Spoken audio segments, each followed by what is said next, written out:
Hey, it's Coach Colette. So have you ever thought about going plant-based, but thought it might be either too expensive, too much work, or you wouldn't be able to find food that tasted good? Trust me, I've been where you are now. But I'm here to tell you that it is possible. And in this Coach Chat episode, I have a conversation with my friend, L.A. Dunn. She is the founder of Black Girls Eat, and she is determined to prove wrong all of those assumptions and to debunk all of your myths and misconceptions about plant-based eating. Now, L.A. and I are both ambassadors for Splendid Spoon, which is a plant-based meal delivery service. And that's how I came to become a more plant-based diet aficionado.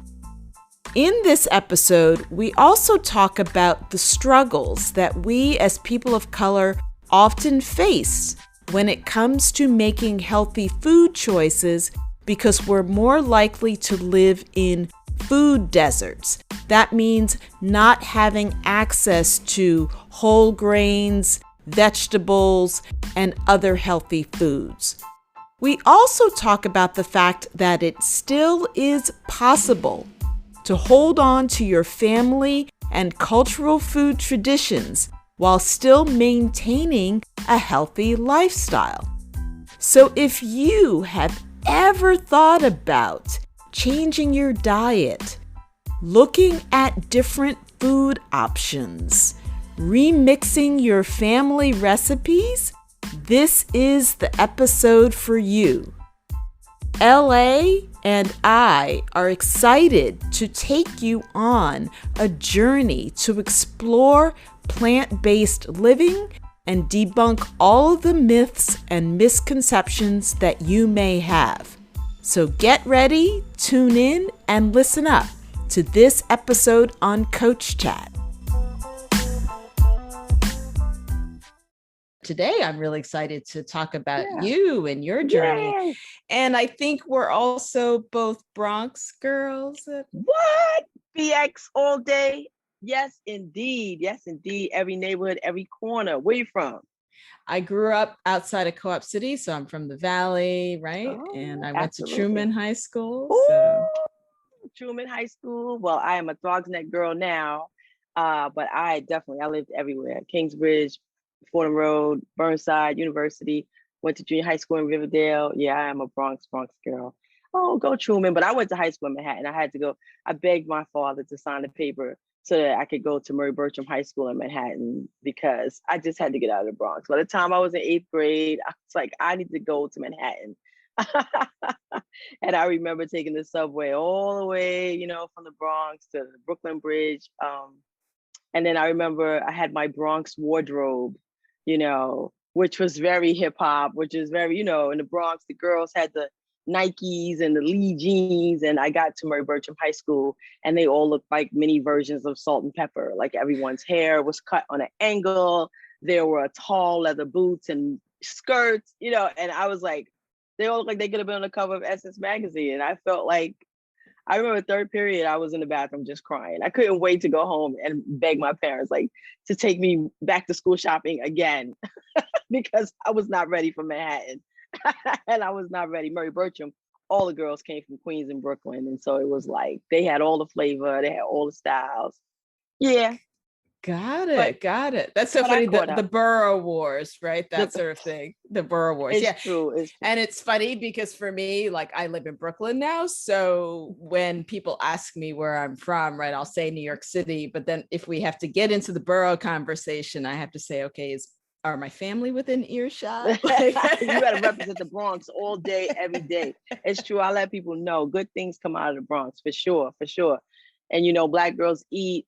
I will tell you, I have been a creative my whole life. I've been a writer. It was really funny to me when blogging started because I didn't know how to blog. I wanted to write books.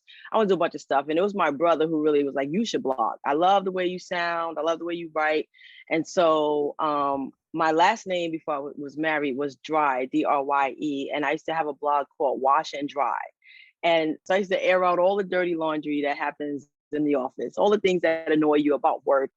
I really started when I started not feeling well.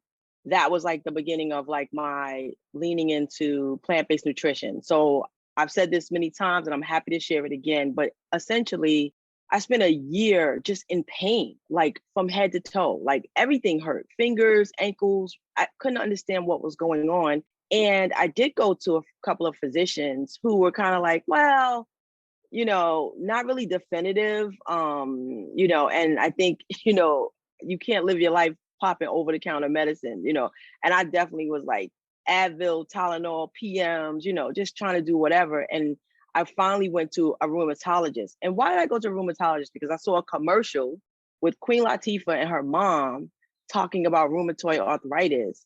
And I said to myself, what if that's it, right? I don't know. So I went and I looked for a rheumatologist. I looked for a person of color, and I found Dr. Maggie Cadet in Manhattan. And she was the first person to really like listen to me. And we talk a lot about women advocating for their health, advocating for themselves, finding a physician that will partner with you. And so she ran every test she could think of. She was like, we're going to get to the bottom of this because you need to have peace and quality of life. And so I was gung-ho for all the exams. And then when the results came in, I was like panicked because I was like, wait a minute, I don't really want to know. Like, what if she found something like for real? But, she led with the positive. She was like, you don't have lupus, you don't have cancer, you don't have autoimmune diseases, right? But what I do see are really high inflammation markers. And that's something we should talk about and then that's how I figured out what are inflammation markers and why do people have inflammation in their body? Everybody's body is different. Right. And I'm sure there are people with high levels of inflammation and they're all right. Me, I was like, something's going on. And so I started looking at what foods cause inflammation. That was the beginning. And, I have been a third grade teacher, a seventh grade teacher, a middle school assistant principal. I've done marketing. I've done public relations. I've done a million gigs, right? But I'm always a lifelong learner. So the minute I heard about inflammation, I started looking at foods that cause inflammation. And at the top of the list was meat and dairy, alcohol.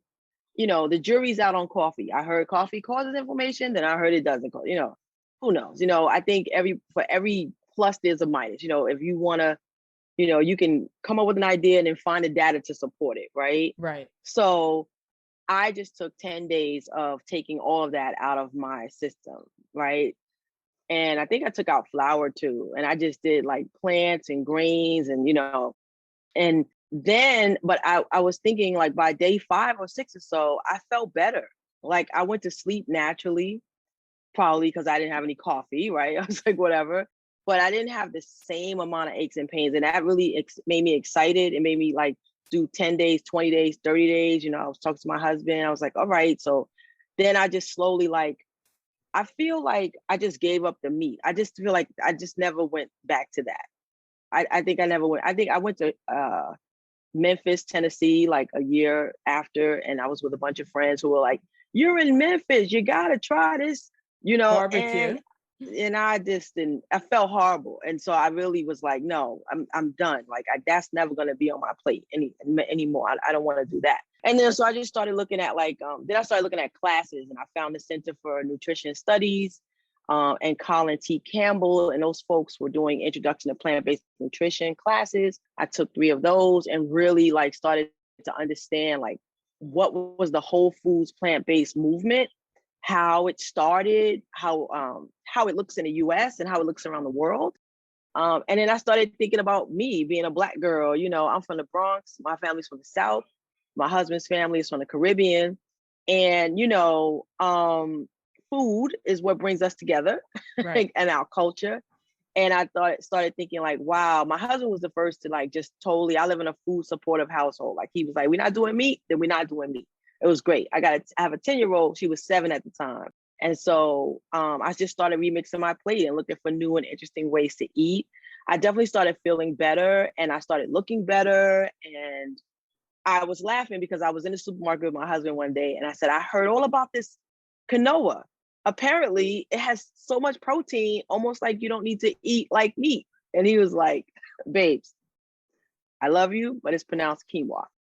And that was like so hysterical.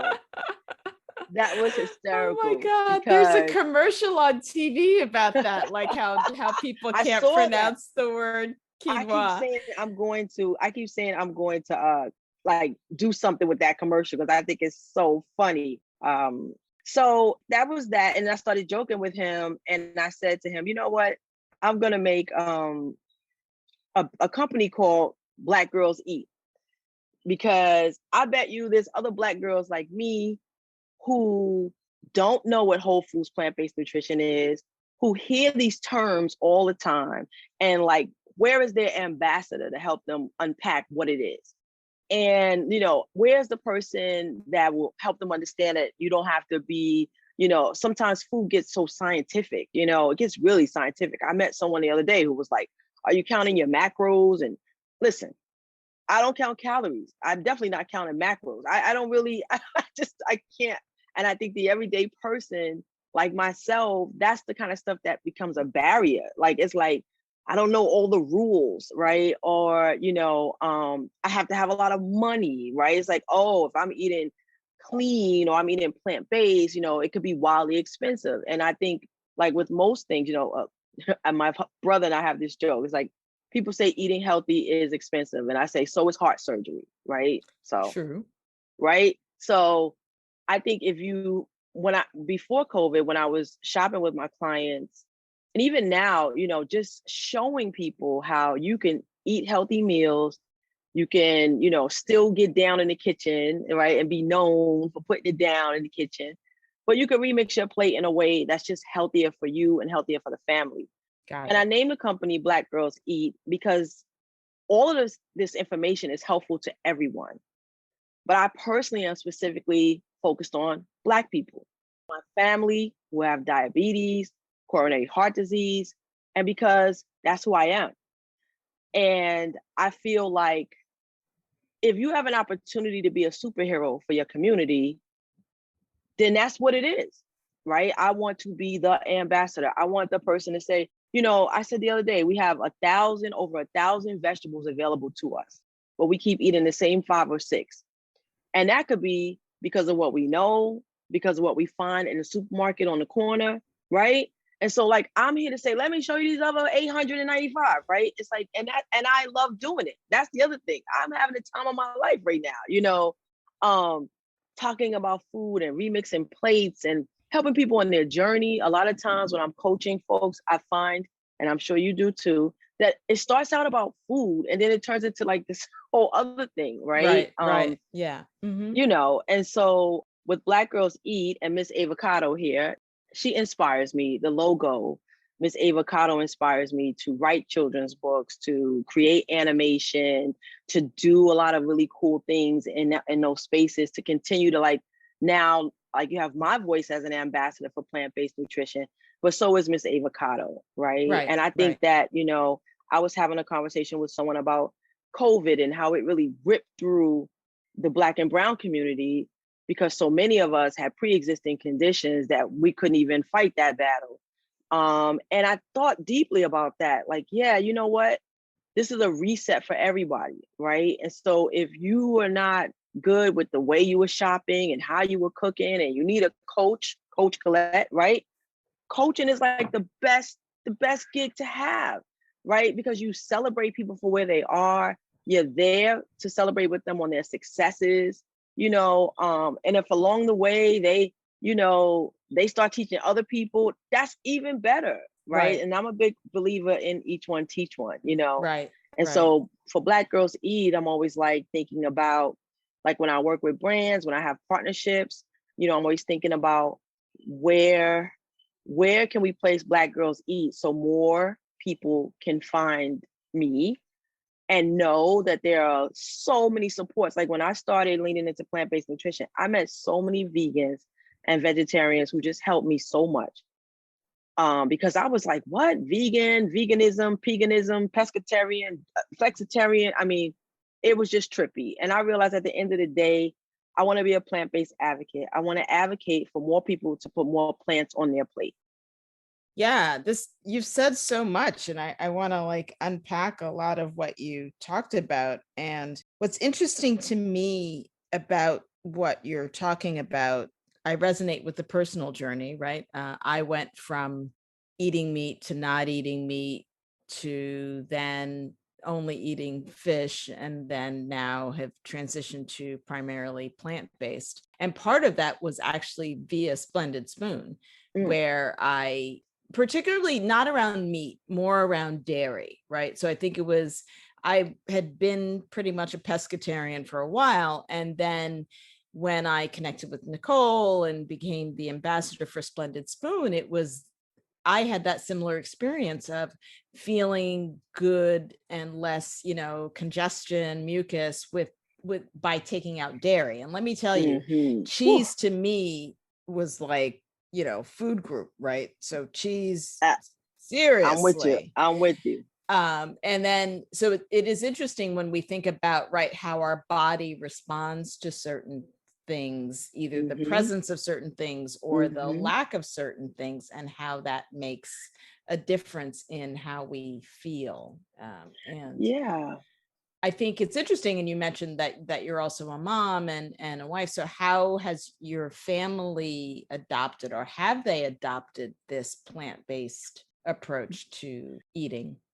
Yeah, what's really funny is my daughter, when she was 7 and 8, she was much more malleable, right? So now she's 10. She's got full awareness. So she'll come in the kitchen and say, like, that looks really good. Is this all organic? Is this vegan? Like, what's happening with this meal? Like, she wants to know. I think for the most part, she's like a diehard, like turkey taco Tuesday girl. Like, but I have to say, she's eating way better, far better than I did when I was 10 years old. I mean, Taryn will break down and make a kale lemon salad. She will break down and like she can really like when she gets in the kitchen, she loves to taste things, and I think she loves the autonomy of like I could hook something up. And as I said, I do live in a food supportive household. My husband, early on, when we were dating, an early marriage, I mean, every day there was meat on the plate. It was, meatloaf Monday and Taco Tuesday and, Wellington beef Wednesday, maybe. There was always something on the plate. But he made a decision like 2 years ago that he would just be a pescatarian. He was like, I'm good. As long as I have salmon, shrimp, flounder, as long as we could do seafood and vegetables and grains, I'm good. And so that was really, really great because I do have some clients who are making 3 meals, one for their kids and one for the hubby and one for themselves. And so I did a workshop last year where we strategized around that, where we just made all the foods and then like my clients ate the sides, and had a good old time with the brown rice and the mushrooms and the, green beans and the sweet potatoes and all the other stuff on the side and just left the meats alone. And eventually, you know, that helped save the day. But yeah, but Uh, that's all the strategy stuff that I talk about a lot with families, like how to make this really real. I have an activity that we do in my 5-day class where the first thing you do is empty out your refrigerator, because I believe every fridge tells a story. I think I'm very much into digging underneath the data. Like, what does your refrigerator say about you? And it is hilarious when people unveil all the stuff that's in the fridge. 5 bottles of salsa, 6 salad dresses, some old cheese, whatever it is. But you see what's missing. I think that's the big aha moment for a lot of my clients. They're like, wow, I didn't even realize that I shop like that. I didn't realize, right? And so I love giving people these strategies to do their own work. Yes, yes. I think that's very interesting. I think one of the first collaborations with Splendid Spoon was that kind of fridge reveal. And I remember there's a blog article of me, and I had to take a picture of what was in my fridge. And Yeah. and it is interesting to think about it. And yeah, as you make the shift in how you eat, right, then how you shop and what is there, and what are your comfort foods. I think that's interesting. Oh I'd love to yeah. hear your thoughts on that, in terms of, as you make shifts, how do you still get that same enjoyment from your food?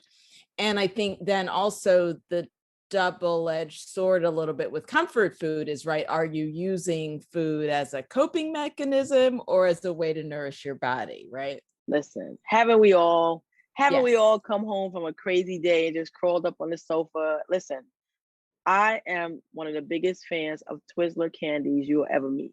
And I don't care what's happening in the plant-based universe. When I'm feeling like that, there will be some Twizzlers on the scene. My friends from college will tell you, Twizzlers helped me get out of school. But I think that I'm a big snacker. And that's the first area that I attacked when I started leaning into plant-based nutrition. So I love hummus and tortilla chips. And so I decided to teach myself how to make hummus and tortilla chips, right? Because I was like, I don't really know what's in this bag of tortilla chips. That's the other thing, when you're trying to figure out why your body is hurting, um, I started investigating everything. I started reading every label. Like, I don't know, they put a stamp on this and they call it food. I don't know what this is, right? So I started thinking, well, the fewer the ingredients, especially if I could take control of the ingredients, then I might be okay, right? And so when COVID hit, you couldn't find any tortilla chips in the store. All the bags were gone, but the actual fresh corn tortillas were still around. I say this all the time. I couldn't believe it. Stacks and stacks and stacks of corn tortillas were around last March. And so I took a bag home. They were like $3 for the whole bag. There was like 80 corn tortillas. I cut them into triangles. And first I used oil, and then I stopped using oil and I put them in the oven, and then that was that. And I couldn't believe it. So I was like, anytime I feel like it, I can make my own tortilla chips. And the same thing with hummus. I used to always buy hummus, which is like $5 or $6 for the container. And a 1 can of chickpeas is like 99 cents in my neighborhood. So once I started doing that, like making my own hummus and then making lemon hummus and red pepper hummus and garlic hummus, playing around with all the ingredients, like that was like the bomb, making snacks, making roasted chickpeas. I never thought to like put chickpeas in the oven and put them with all the garlic and onion powder and paprika and then like basil and let them roast in the oven. And now like I'm popping chickpeas like I used to pop potato chips. This is unreal. And so definitely, when you talk about comfort zone, for me, I was a snacker. So roasted chickpeas or hummus and tortilla chips are a big one. I think that the cheese thing is real. Like me and cheddar cheese, I was like, I have to break up. I'm doing an Instagram reel. Me and Usher, you gotta let it burn. You're like, you gotta let it burn. But I also am honest with folks. Like I've tried a lot of products that I don't think are great. I'm not on a mission to replicate food. Like if I can't have cheese, I'm just not gonna have cheese. But I did find one or two companies that I like their mozzarella and maybe a little Colby. And so like when I really, really want to have that, I'll do that. And the same thing for these plant-based burgers, and plant-based sausages and meatballs. Like people who are moving away from processed foods are moving toward those foods, which are also processed foods. So you gotta kind of like do everything with balance. Right. It's hard to say, I'm just not. Like for me, 4th of July is usually the time when I'm like, I am having a plant-based sausage on a roll with sauerkraut and mustard, because that is definitely the vibe for 4th of July for me. But that's Right. not every week, and it's not every month. It's just like, it's a cool thing. So that's what I think about those products too. Like, if it can help you get from point A to B, then I think you should do it. If you got to have a plant-based burger so that you feel like you had that, then you should knock yourself out. But I don't know that I would be saying, like, I don't know if you know, they're the way to go, like every day, all day, just like any Right. other food, any Right. other food, I Right. wouldn't say. Right. I would agree in terms of the fact that I do eat plant-based burgers, although not the newer ones, right? I've been eating plant-based, and I know that even Splendid Spoon has partnered with Dr. Prager's, for example, right? So I've Yes. been eating Dr. Prager's for a while, and they, at least the ones that I've eaten, they're not designed to replicate meat, right? So I think it is very interesting depending on where you are in the journey, right? So people that are on that journey where they still need that texture, they still need that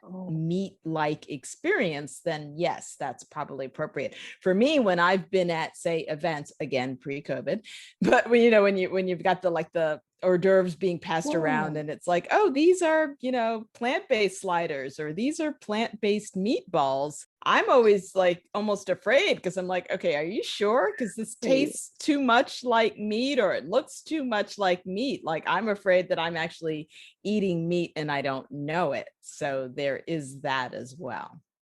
yeah, I mean, I actually have fun making like black bean and brown rice burgers and things like that. And I love showing people how to use what you have in the cabinet or the pantry already to make some of your yummy meals. Because there's an equity and access issue. Can you afford these meals, right? It's like I'm gonna buy 4 plant-based sausages for $9. Like, really? I have like other things to buy, right? And so I'm always down to like help folks figure out how can you get to where you want to go with what you already have. I don't want people to feel like if you want to start running, I don't want you to feel like you got to buy a $200 pair of sneakers. It's the same thing with plant-based nutrition. I don't want people to feel like they have to go out and spend $500 on designer food in order to eat well, feel well, and live well. I used to, one of the first side dishes we used to make in my classes was this black bean corn salsa, because almost everyone had a can of black beans, had some kind of corn and some type of diced tomatoes, right? And so we had to go out and maybe buy a little piece of cilantro for $1.99 and a lime. But by the time you did the black beans, the corn, the diced tomatoes, the cilantro, and the lime, like now you have like this amazing little, you could put it on the side of your salmon, you could have it with your chips. And just, I get really excited when people see their cabinets differently and their pantries different. Like, oh my gosh, I actually do have so much here that I could use, right? Instead of being like, oh, you have nothing, go shopping. It's just not cool. It's just not cool. I'm here to alleviate stress. I'm not trying to bring stress and anxiety to anybody.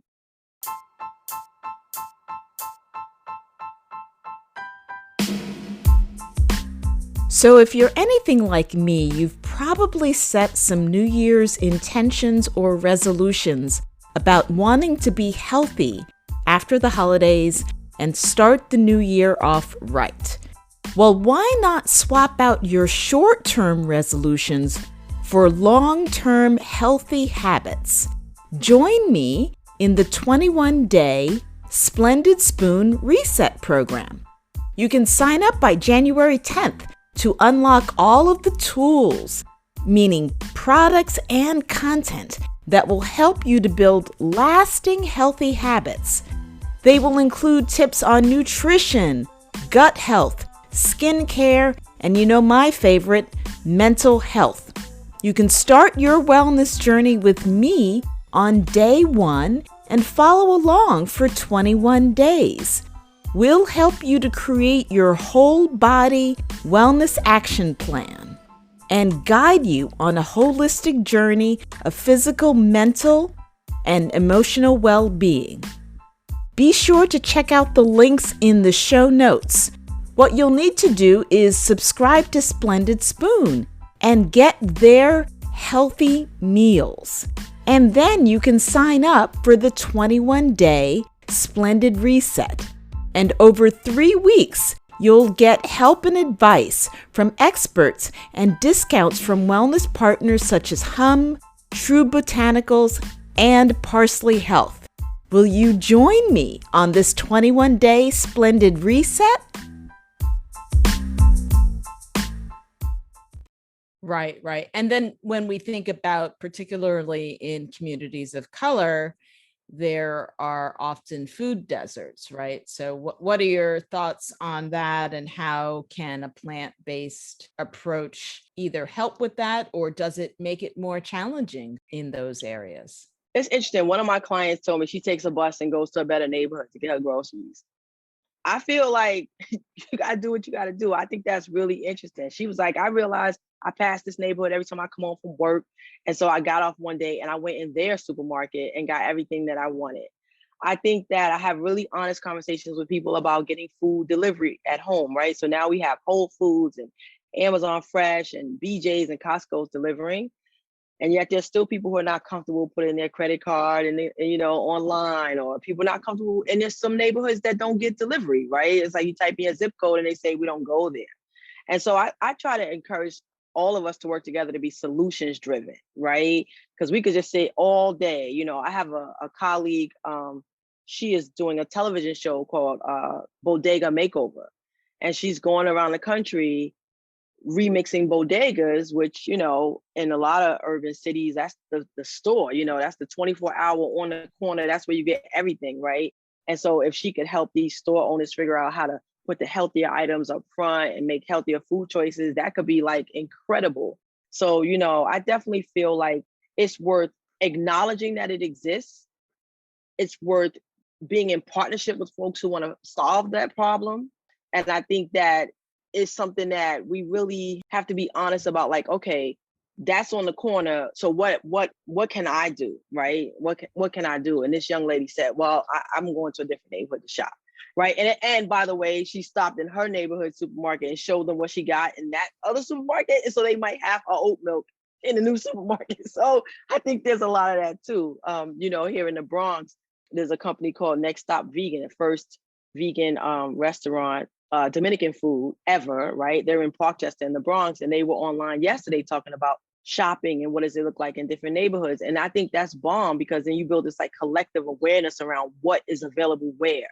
And then folks who stock these stores start thinking differently, like, oh my gosh, like everybody's going to the left, I want them over here. And so, yeah, getting to know your local person, you'd be surprised.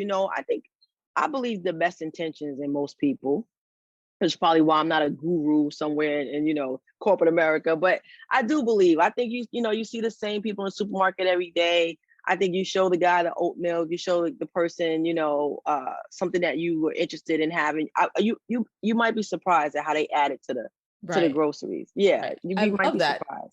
It's like power to the shopper. It's like shopper empowerment, like doing the discovery, finding what works, and then advocating. I love that. And I love that. I feel like that there's like on that bodega redo thing, I think it would be interesting to be like, yeah, bodega redo, just even based off of your black bean salsa, right? So it's kind of like how you shop the bodega, to get the things that you want.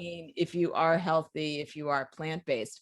It also, speaking of when you were saying Dominican and vegan, right? So I was out in Rockaway and had a pulled jackfruit empanada. And yes, it was good. And I was so like happy that, because usually same thing, you go to certain places, particularly, like where it's just not necessarily fast food, but just like, so you're at the beach or whatever. And usually I go and I think like, oh yeah, I'm not going to be able to eat, or, I saw French fries. It's like, yeah, all right, I guess I can try the French fries. But then when I saw the pulled jackfruit empanada, I was like, yes, whoa, I am here for this. So it's interesting. And I'm curious about your thoughts on how we embrace these philosophies or approaches without denigrating our culture, right? So it's not about making culture wrong, right? Like, what are your thoughts on that as in this approach? Yeah, I feel like this. I feel like there have been so many amazing human beings who have rocked soul food, vegan. I mean, we have so much talent in that space, right? And so, yes, I mean, I've been known to sneak the quinoa into the baked macaroni and cheese. Absolutely, to get extra protein in there. I feel like, and I'm speaking, for our culture, but I feel like there are foods that we love, and there are foods that make us remember home, and there are foods that make us remember family. And to the degree that you can prepare those meals with a plant-based twist, then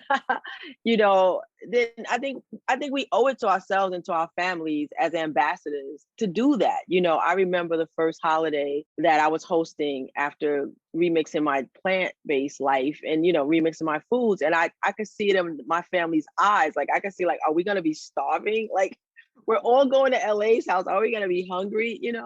And it's like, nah, like I think it might've been a 4th of July. So I made like some Mexican street corn, I made some salmon, of course there was, potato salad, we could still get down.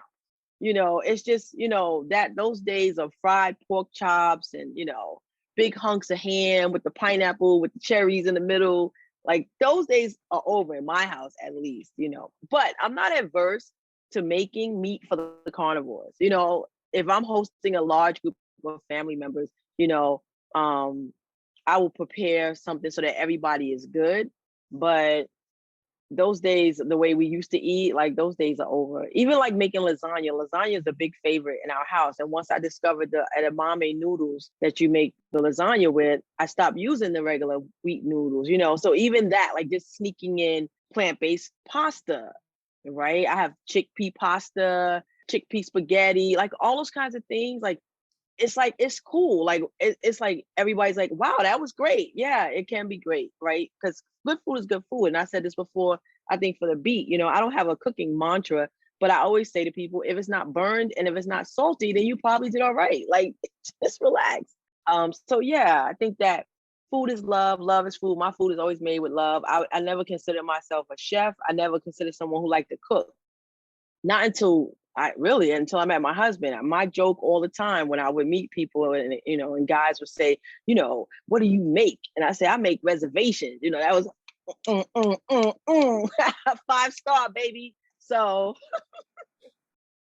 which is why I laugh about Black Girls Eat, because I really love going to restaurants. I would read Time Out New York. I read New York Times. Any place that had a new restaurant opening, I was always there. But I wasn't buying those foods at home. I wasn't coming home with delicata squash.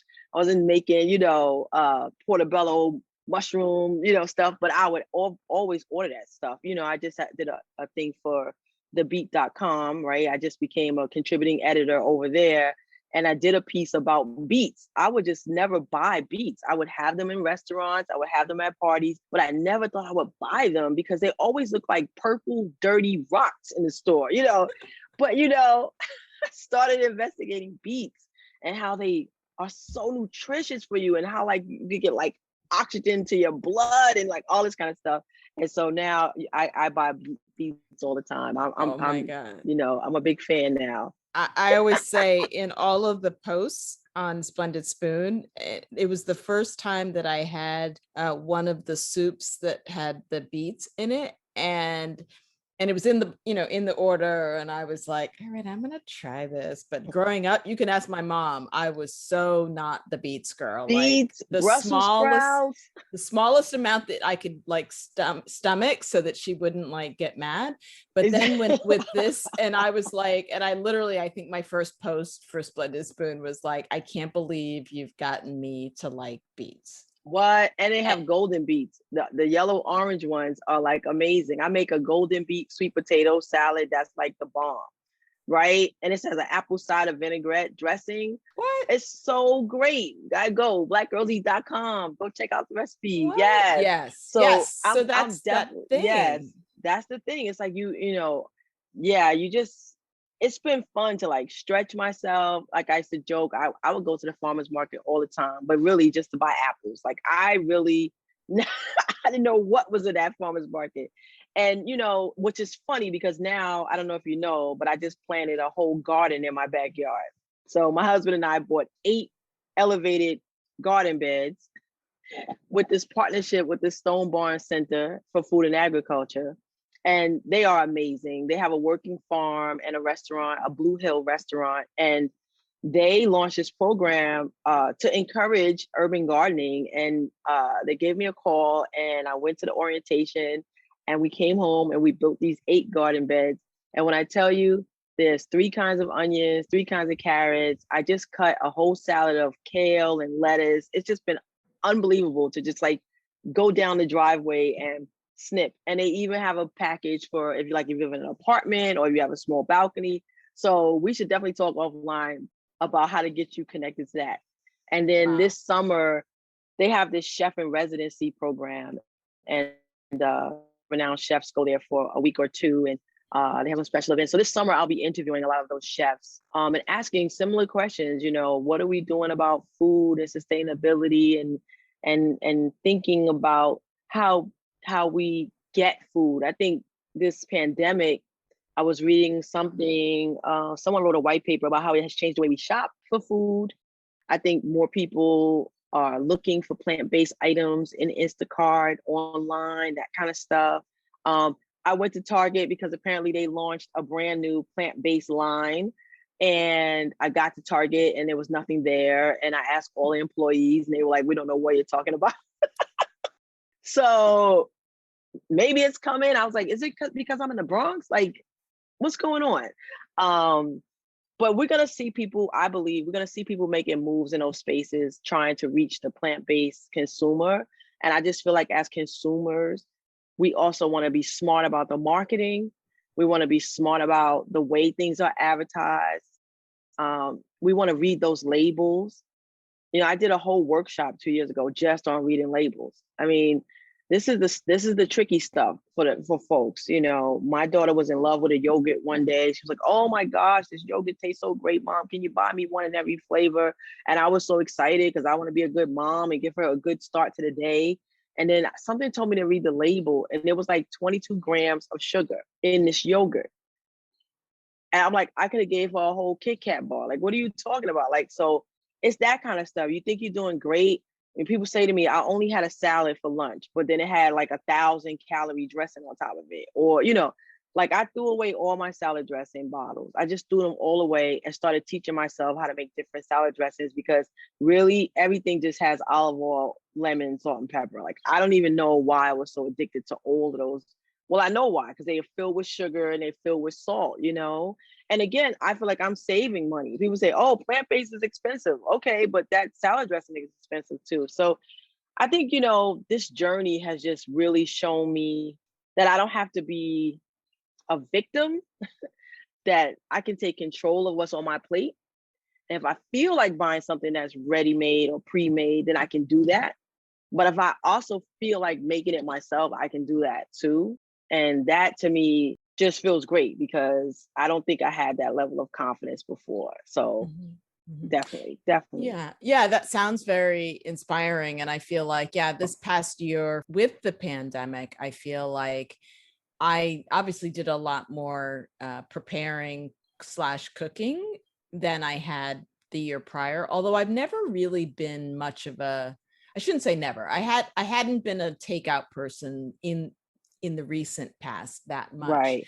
So I didn't miss that. But yeah, there was something, it was interesting about making every meal. And I think in the beginning of the pandemic where I actually didn't go to the supermarket, so I was getting everything delivered. So I think it was the combination of being stir crazy in the house and having to make every meal. And I didn't notice it until, I don't know, so last summer I did like a summer of salads, kind of like you. So I would always Nice. by then I was going to the store. So I was like, all right, I was getting the greens and I was doing my own like oil, vinegar kind of dressings. And then one day I think it was cooler and I decided, all right, I'm going to make something. And it was weird. I had this almost like PTSD flashback standing in front of the stove because it brought me back to all of those weeks and months of just cooking, you know, pulling something out of the freezer or pulling something out of the refrigerator. So it's very interesting, right? Like the variety of the foods and the variety of options, I think can be helpful for folks. And I think so too. Getting over that fear and anxiety of, oh, I'm making it wrong, or experimenting, right? I think that's the fun part. I tend to do that more, I will be honest, though, when I'm making for others. So I've also been solo quarantining this whole time and I live alone.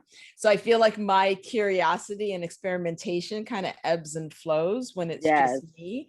But if I'm making something for family, I'm like, yeah, I want to buy this and I want to try that. And so that's an interesting thought. And that's why Splendid Spoon is great, because then when I don't feel creative, I can just be like, oh, Nicole made this for me. Literally. I was going to say the same thing. I tell people all the time, they ask me, should I do, you know, a plant-based meal delivery service? I'm like, girl, if you can afford it, it could save you some time. You know, sometimes you just want to open the fridge and something is there, right? Because if you open the fridge and it's not there, then, you know, then you feel just, you know, you're not encouraged. Again, I'm always for like, do the best you can to help yourself reach your own goals, right? And so if spending for, you know, a plant-based meal service or a meal service is going to help you then I say go for it. If you can do it, go for it. And plus, you can both use Colette or my, code, and you could get discounted split a spoon. There you go.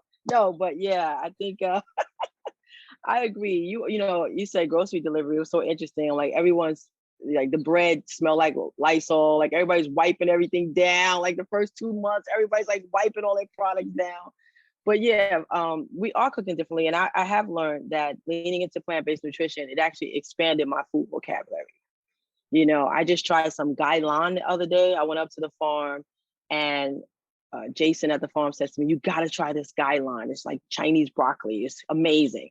And so he leans down, he rips up all of this green leafy, beautiful stuff, and you can see right in the middle, like a little head of broccoli. He's like, "Take it home, saute it, whatever." It was phenomenal, right? I'd never heard of this vegetable in my life, but now when I see it in the farmer's market, I see it in the store, I won't be intimidated. It's the same thing with all these squashes. We used to do this contest in our classes where we say, name 5 kinds of squash in 30 seconds. Go. Spaghetti squash, zucchini, butternut, acorn. Like, bad. That's delicata.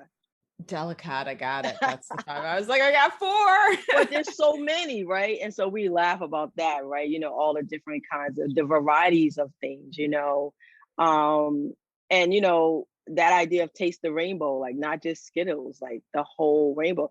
Yeah, we don't have money to throw away and things like that. And, you got to look at your budget and all that stuff, which is why I love being a coach, because I love being able to say, let's take $20 and go to the store together. I really miss doing that. And I'm looking forward to being able to do that, going to farmers markets with folks. And, I'm working on a piece right now, like 5 work from home lunches or 5 lunches when you go back to work with 10 items, right? The same 10, definitely looking for ways to be helpful to people. I used to not write as much on the blog, and now I am. So I want to find just more ways to say, you got this, you can make these lunches, take them with you if you're going back to the office, how to prepare for Father's Day, what's up with 4th of July, what to make for your mother-in-law, whatever, all those things, all the stresses, and then the comedy of it all. I have a relative, it doesn't matter when I show up, she's always like, "Oh, I don't know if I made anything that you can eat." It's like, what? I can eat everything on the table. Like, but people get like really weirded out when they hear that you're eating healthy or eating differently. Cause I think, you feel like, I don't know if they feel like you're going to criticize them for the way they eat and that kind of stuff. And so, right. I'm a warm and friendly foodie. This is why Miss Avocado looks the way she looks. I'm very approachable. I'm not That's the food funny. police.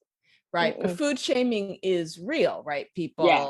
right? I think, and sometimes it can be maybe those of us that are early or midway in our journeys, right? You've had your epiphany, and then there's that sense of, well, okay, I'm going to look down on these people, right? So it's like, I think in some ways that's also sometimes, not for everybody, but for sometimes it can be part of that journey, right? Like to lose the judgment, right? As you're making Absolutely. changes, it's okay that maybe not everybody is in the same place, and remembering what how challenging it was for you to make your change, right? And absolutely not shaming others for where they are in their journeys. Absolutely. I have this free ebook. It's like 15 mistakes to avoid, and that's one of them. I have a client who she started changing the way she eats for like 30 days and didn't tell anybody in her house because it's just too much pressure. Everybody wants to know, what are you doing? Why are you doing it? Sometimes you have to keep it to yourself in order to be successful, and then not turning into the food police, right? So you've had an epiphany and now you want to and it's all out of love. You love your family, you love your friends, and you discovered this new thing and you want to tell everybody about it. But sometimes you just got to really chill and, meet people where they are. And so, yeah, definitely. It happens. But we're all out here doing the best that we can. And the fact that we're thinking about eating differently today means we're better than we were yesterday. Absolutely. Right? Absolutely. So we got to take that. One of the questions that I ask all of my guests is, what does start within mean to you? Yeah, I've been thinking about that. I think start within makes me think about when you're on the plane and they say, put the oxygen mask on yourself first and then everyone else. right? And so if you want to live differently, love grander, you know, experience life to the fullest, then you want everybody around you to have this abundant joy. It definitely starts with you. I think you have to embody that. You can't be the person saying you should go for your goals and you didn't go for your own. So I think, yeah, starting within, it's like you've got to be the ambassador for whatever your cause is. If it's healthy eating, mental health, love, child rearing, sister friends, whatever your calling is, you gotta embody that. That's how I feel. Mm-hmm. And I felt like I started within with Black Girls Eat, and that's why I wanted to resonate on the planet, and I wanted to get it from out of me out into the world. That's amazing. I love that. Sure. It's like planting the seed and then watching it blossom and watch Absolutely. it grow. Absolutely. Into the flower, or into the trees, or into the squash, or into the zucchini. Well, that's what I said. I was like, my garden is proof that if you pour love and intention into something, it will grow, right? And it's the same thing for these businesses. Today's post, I was just putting it up. It's about how flowers don't look at competition, they just bloom. And that's really where it's at for me. There's a lot of people in the food space, hundreds of people in the food space, people with, all kind of stuff. And I'm just so grateful that there's room for my little voice. That's not so little. Well, I want to ask you a question. I saw you tapping, and I just finished reading this book. I don't know if you know this book, Nick Ortner. Yes, I do. I've met his sister. I think I've met him too. That's so funny. I just finished this book like maybe January. And then I saw you. I was like, oh yeah, I know about this tapping situation. Yes, I think that's very positive. Very positive. Very positive. But I do want to thank you for having me on. Anytime I can, connect with a fellow soul, we really, everyone has a ministry. You can touch 8 people. I can touch 6 people. That's 14 people whose lives are different because we took the time to listen and to be there, right? So it doesn't have to be 1.4 million people. I'll take the 14 people, right? I love that. Yeah, that's so interesting, particularly in our world of ambassadors and influencers. It can be very easy to compare. I call it compare and despair, right? You're scrolling and trolling because you're seeing all of the other stuff, as opposed to focusing on, right, each individual life that can be touched, and those that we don't even know, right? Someone that reads a post, listens to a podcast, absolutely, attends a workshop, that we don't always get that, right? So remembering that there are the unseen, the unknown lives that we are touching as well. Absolutely. I mean, I get all emotional anytime somebody sends me a note and says, I found you at the beat. I saw something you did. And because of you, I did this. I love when I see complete strangers in a Black Girls Eat t-shirt. Like, what? Somebody like, I bought one for me and my mama. I think that is so, so dope. And I'm so excited about the future for Black Girls Eat. All the partnerships, all the TV shows, all the content that I'm developing. I'm very, very excited. I'm very, very excited. Working on these children's books, trying to get the concept of plant-based nutrition in the hands of young people. I'm having a lot of fun. It really, I thank God for putting it on my heart. And I'm just grateful for, I'm grateful for my puppy, who is just like, enough already with this podcast. No. And I'm just grateful for the opportunity to connect and survive. And I always encourage folks to realize like there's more than enough out here for all of us. We do not have to operate in lack. Right? Very, very true. Very true. I think you said it earlier, but where can our listeners learn more about you and your work? Yes. You should definitely find me on Instagram and Facebook at The Real Black Girls Eat.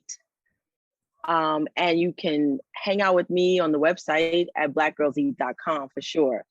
And if you want to hear our podcast, which I make all the podcasts about 20 to 25 minutes long, you can find the Black Girls Eat podcast on all platforms. Fantastic. So that's at The real Black girls The eat. real Black girls eat. So let me tell you the story about the real Black girls eat. So apparently, I got the trademark for Black girls eat, which was great. Last 10 years, and you can just keep reapplying it. But in social media, someone already had taken Black girls eat, and so I had to make a choice. My attorney was like, "Well, you could be the official Black girls eat, or you could be the real Black girls eat." I'm like, "I'm gonna be the real Black girls eat." And so that's how that started. Got it. Thank you for sharing that. Yeah, origin stories. I always ask, what is your origin story? Because I think that that's such an important journey for people to hear, for our listeners who may be entrepreneurs or people, have side hustles, right? The sense that, having an idea and how that idea comes to life and to fruition. So thank you. Thank you so Thank much you for being here Of and course. And we should sharing. stay connected. Let's get together this summer, please. Definitely.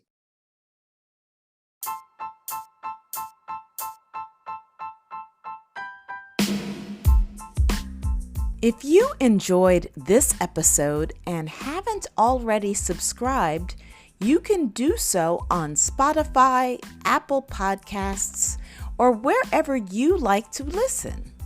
You also can connect with me on Instagram at coach_Colette for more inspiration on personal growth and wellness. Stay tuned for another episode of Coach Chat and get ready to start within to finish strong.